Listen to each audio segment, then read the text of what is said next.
What is going on, everybody? Welcome back to another Raw review. This one is from Rey Mysterio Day, June 19th, 1995. Raw this week starts off with The Undertaker in a match against a local enhancement talent. The smoke filled the arena for most of this match, which actually added a nice atmosphere to an Undertaker match. Obviously, now, any arena that you go to, the smoke, it's going to get cleared up by all the fancy things that they have to clear all that stuff out, clear all the smoke out. But back in the day, in these smaller arenas, when the smoke would fill up during an Undertaker match, especially if it was a short match and the smoke remained the entire time, that added a nice little aspect to it. Obviously, it didn't really mean that much because it was an Undertaker squash match. After the match here, Paul Bearer helps to put the jobber in a body bag, and then Taker stomps on the guy while he's in the bag. Can you imagine if Vince actually gave his top guys the King of the Ring tournament? Like, yeah, some of them have been good after the fact, but from this year and after, most of the winners are guys that weren't over yet, and in some cases never really got over. Like Shawn Michaels, Razor Ramon, and Undertaker are all in it this year. Spoiler alert, none of them are going to win it. But can you imagine if they did, how amazing that would be? Like every 2 to 3 years, just give it to one of the guys that are already established, just like the Royal Rumble. You don't always have to give it to a guy that's up and coming and you're gonna be pushing him.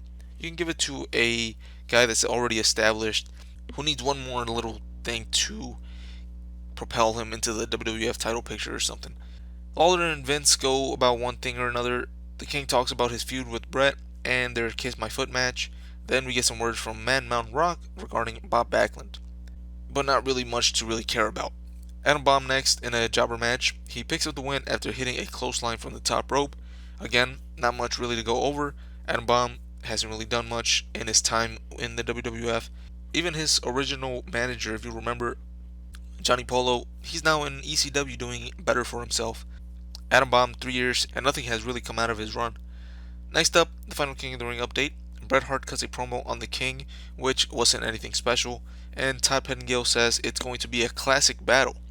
I want to know where this guy is getting his drugs to be saying stuff like that.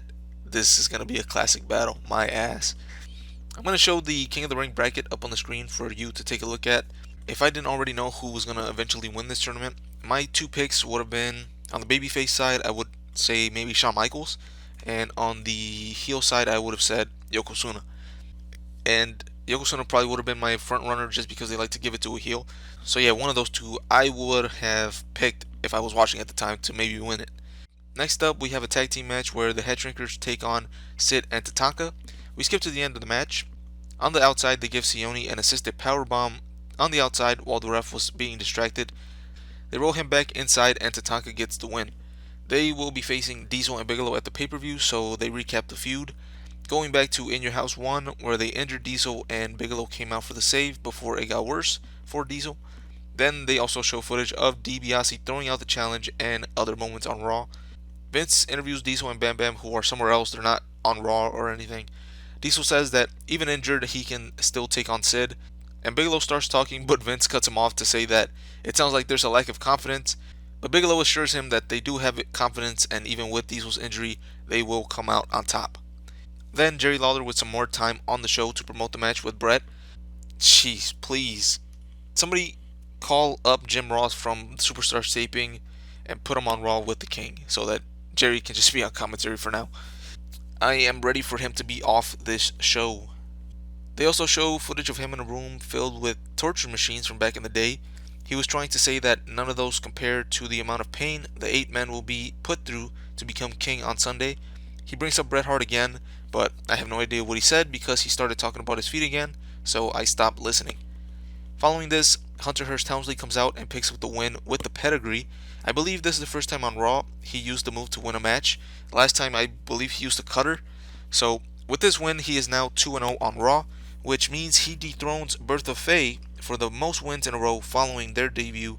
So now it's going to be called the Hunter Hearst Helmsley Dominance Award, the Helmsley Award, if you will. And to get the award named after you, you now have to win 3 in a row.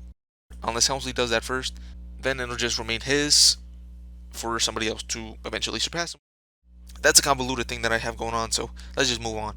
Next up, we have Shawn Michaels going one-on-one with a jobber. He takes on Kama in the first round, and I feel like either Kama or The Undertaker are going to interfere in each other's matches and cause each other their spot in the King of the Ring.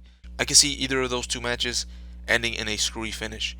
Shawn Michaels doing a lot of taunting during this match. He hits the super kick on the outside, rolls the guy back in the ring, but the crowd starts chanting one more time, so he picks the guy up and hits another super kick for the win. Finally actually getting this move over. And speaking of Kama, he runs out, but Shawn able to fend him off. Then the Undertaker makes his way to the ring as well, and then Mabel also comes out, but nothing happens as they all just stare at each other. At the end of the show, we have Jerry Lawler telling Bret after he kisses his foot, he's also going to kiss his career goodbye. So with that, I'm just going to give this episode a bad grade with how much they had Jerry Lawler talking about his damn feet on this show. There's no Intercontinental, Tag, or WWF title match at the pay-per-view. The King of the Ring itself would be an intriguing part of the show of the pay-per-view, obviously, because it's named after it. It would be intriguing if it wasn't for how the WWF books these tournaments. I know it's just going to be full of short matches, and the ones you want to win are probably going to be screwed over, lose in the first round or whatever. And then we're going to get the stupid Kiss My Ass match. You know what? I would prefer that. I mean the Kiss My Foot match. This show is looking like pure garbage on paper. So since my hopes are actually pretty low, maybe they'll surprise me with a decent show. But with that being said, I'm out. I'll catch you guys on the next review, which, if you're watching these in real time, I just want to let you know that I am going to be taking some more time off since I'm halfway done with this year. So I'm looking at about a month off. So whenever this episode drops, give it another month or two before you see another review. And that one will be following the King of the Ring pay-per-view. So with that being said, again, I don't do this much. Like, comment, subscribe, all that good stuff. Help this channel grow. Maybe I'll be able to release more instead of having to wait so long, just because this isn't the main thing that's taking up my time right now. If I can make something out of this channel with these reviews, with subscriptions and likes and all that stuff, I can put a little bit more time into it. But for now, just because of how much time I can actually give to this, that's why these episodes aren't coming out as frequently as they were back when the pandemic first started. Obviously, I had all the time in the world, so a lot of them, I think I released like 3 in a week, but now I can't do that because I have other stuff to do. So, subscribe, like, comment. If I see growth, I'll put a little bit more into this and I can get some more reviews out quicker. But yeah, with all that being said, I'm out. Catch you guys on the next one.